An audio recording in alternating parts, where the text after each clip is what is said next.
Hello everyone, welcome to Ancient Indian Epic channel. Hope you have had a wonderful day so far.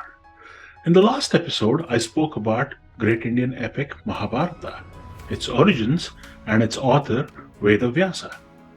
If you did not get a chance to see it, please do. I have included a link in the description. Also, before I forget, please subscribe to this channel and receive notifications of the release of new content. Share the link to the video with all your friends, family, and anyone you think will be interested in the content. In this episode, we keep getting to the point of karma. Every action has a reaction, either now or at a later point in our life. Karma is a sense of balance in all the stories we talk about today. As a recap, King Janamejaya was performing a Sarpa Yāga. Upon hearing this news, sage Vyasa and Vaishampayana arrive at the holy site. The king requested them to enlighten him on the stories and virtues of his forefathers. Sage Vaishampayana recited the epic for the first time here at the Yaga after sundown every day. Why was King Janamejaya performing Sarpa Yāga? King Janamejaya had gone to war on the neighboring kingdom of Takshashila. He had defeated the army. When he got back to his capital Hastinapura, he ordered a celebration. When the citizens were rejoicing in the victory, a young sage named Uttanka walked into the king's great hall.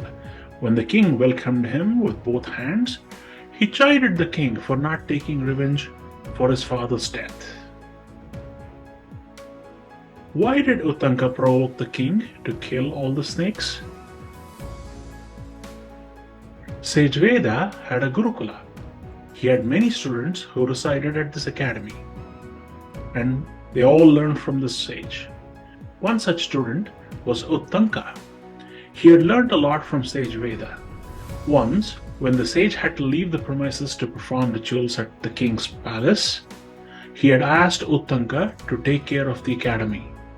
Uttanka did a very good job. Uttanka was very well respected by all. When the sage returned, he was very impressed by Uttanka's job. He said now Uttanka's education was complete. The sage blessed him and directed him to go to the world and spread the knowledge. Uttanka wanted to pay the sage in the form of Guru Dakshina. Guru Dakshina was a very common practice back in those days to offer something to the teacher upon completion of the education. The sage said he needed nothing, but instead Uttanka could check with Guru Patni, the sage's wife. The sage's wife says she wanted King Pausha's queen's earrings. She also insists that she wants the earrings within the next 4 days. Hearing this, Uttanka leaves immediately to King Pausha's capital. Upon seeing the king, Uttanka expresses the wishes of his guru's wife. The king and the queen happily give the earring to Uttanka. They tell Uttanka that the earrings are magical. They warn him that Naga king Takshaka has always desired them and ask Uttanka to carefully and safely carry them. Uttanka blesses the king and the queen and heads back to the academy. On the way back, Uttanka occasionally notices a naked man following him. Sometimes he appears, sometimes he is not there. By the end of the day, the sun is about to set. Uttanka stops by a stream to perform the daily rituals of Sandhyopasana. He places the earrings nearby to get fresh. Upon completion of the ritual, he notices that the earrings are missing, and the naked man is running away from him. Uttanka chases the man for a bit, and he is taken aback when the man converts to a snake and enters underground. Uttanka realizes that it was Takshaka, and he too follows the snake to Nagaloka. He was startled by seeing so many venomous snakes. Immediately he starts praying to snake lords like Ashwasena, Vasuki, Adashesha, etc. However, none of them come to his help. In the distance, Uttanka sees two women weaving, one weaving black thread and the other white. He also sees 6 adolescents turning a wheel powering the weave. The wheel has 12 spokes. Next to this weave is a horse and a man. He recognizes that this entire picture represents time, or Kala. The two women are Dhatri and Vidhatri, representing day and night. The 6 adolescents are 6 seasons. 12 spokes are 12 months, and one full 360 cycles of the wheel is a year. The man standing is Kala Purusha, the timekeeper. I wish I had a picture I could share of such a beautiful depiction of time. The Kala Purusha advises Uttanka to create an enormous fire to smoke the snakes out. Uttanka follows the advice and smokes Takshaka out. Takshaka apologizes and returns the earring, but the time limit of 4 days was fast approaching. Uttanka climbs the horse and reaches the academy just in time to offer the earrings. Uttanka was enraged because of all this and then wanted to punish Takshaka. Now, back to King Janamejaya. The king was taken aback when the sage asked the king to avenge his father's death. Janamejaya was a child when he came to power and did not know much about why his father had passed away. So when the sage brought up this topic, he summoned his ministers and inquired about the death of his father, King Parēkshita. Who is Parēkshita and what caused his death? Without letting the cat out of the bag, let me tell you the story of this great king Parēkshita. At the end of Great War at Kurukshetra, an entire generation was destroyed. The victors of the war were left with no living heirs except for a just born. However, due to the ill will of Ashwatthama, even the just born child was killed. Lord Krishna brings the child back to life, and the child was Parēkshita. Parēkshita means tested or reborn. King Parēkshita was a very good king. He took care of his people, all the lands, and all the beings of his kingdom. He had no challengers in the neighboring kingdoms and lived a good life. One day, while hunting, he shoots a deer. The deer runs away with the arrow. While chasing the deer, he gets separated from his hunting party. He's tired, thirsty, reaches a hermitage. He seeks a hermit named Shamika. The hermit is meditating. The king asks the hermit for some water and inquires about the deer. The hermit does not reply. The king tries to get help from the hermit many times but has no luck. He gets angry. He finds a dead snake nearby, picks it up by a bow and puts it around the hermit's neck and walks away. The hermit had a son named Shringi. Shringi was a young boy but very highly knowledgeable. He was away on a task when the king visited the hermitage. When he returned, his friends teased him that his father was carrying a corpse. When Shringi rushes to see his father, he gets angry and curses that the person who caused this should die by being bitten by Snake King Takshaka within a week. The hermit breaks his meditation. He consoles Shringi and asks him to be peaceful. He requests one of his disciples, Gauramukha, to warn the king about the curse. The king, on hearing this news, mourns, but he does not mourn his death, but the bad thing he had done to the hermit.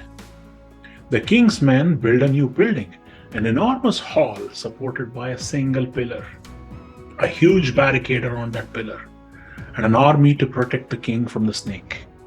This king also summons all the anti-venom experts to help treat him.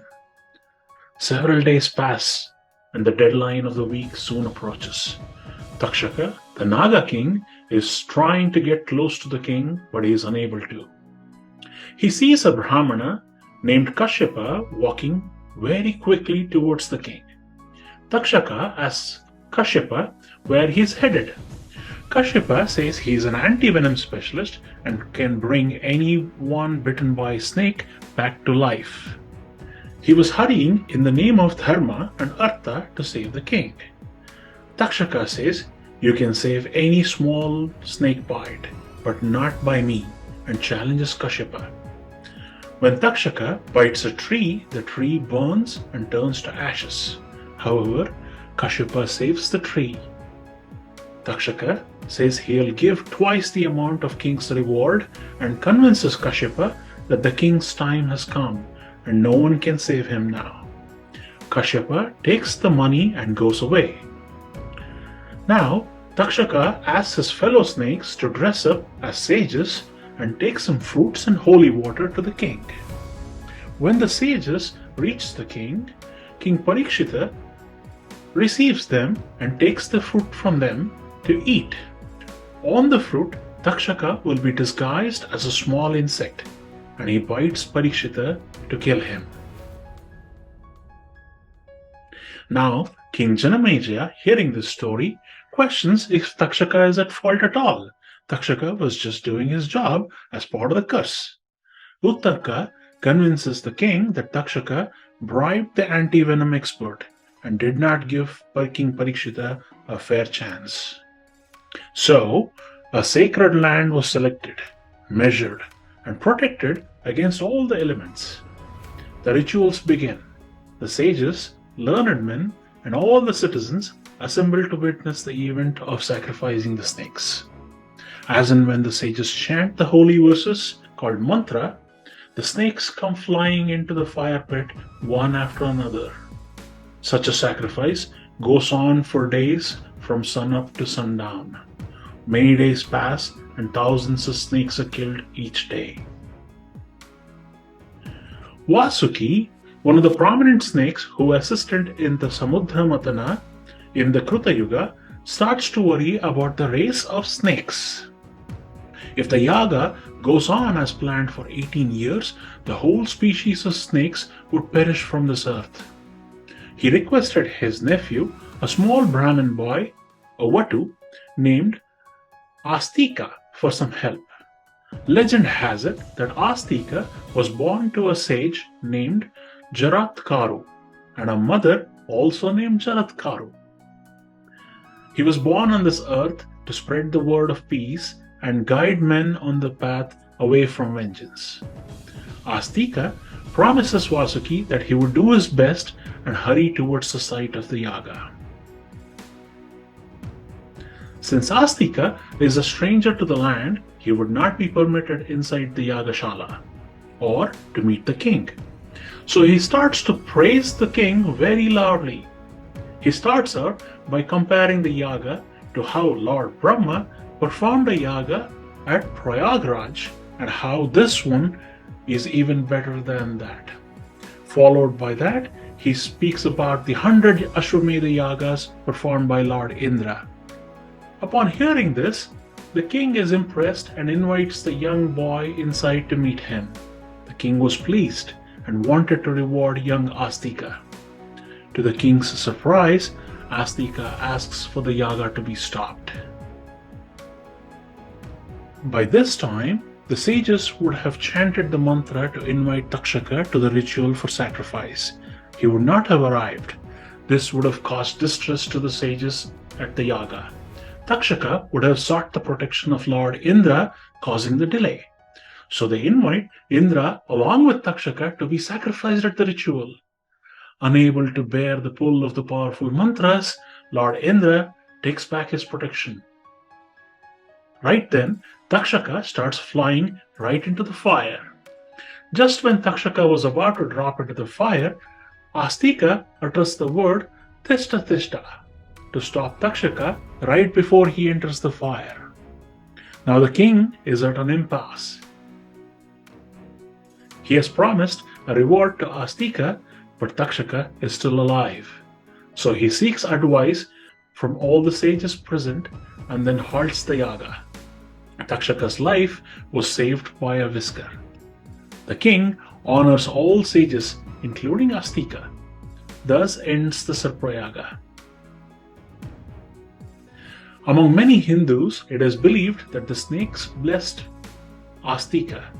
When they ask him how he wishes to be rewarded, Astika says he wishes that any human who listens to the story of Sarpa Yāga or just even remembers Astika should be spared from a snake bite. Hope you enjoyed the story of Sarpa Yāga. In the next episode, I'll cover the family tree of Chandravamsha and the birth of great emperor Bharata. Do not forget to subscribe to this channel to get notifications on the release of new episodes. Thank you for watching this episode. Until next time, good luck.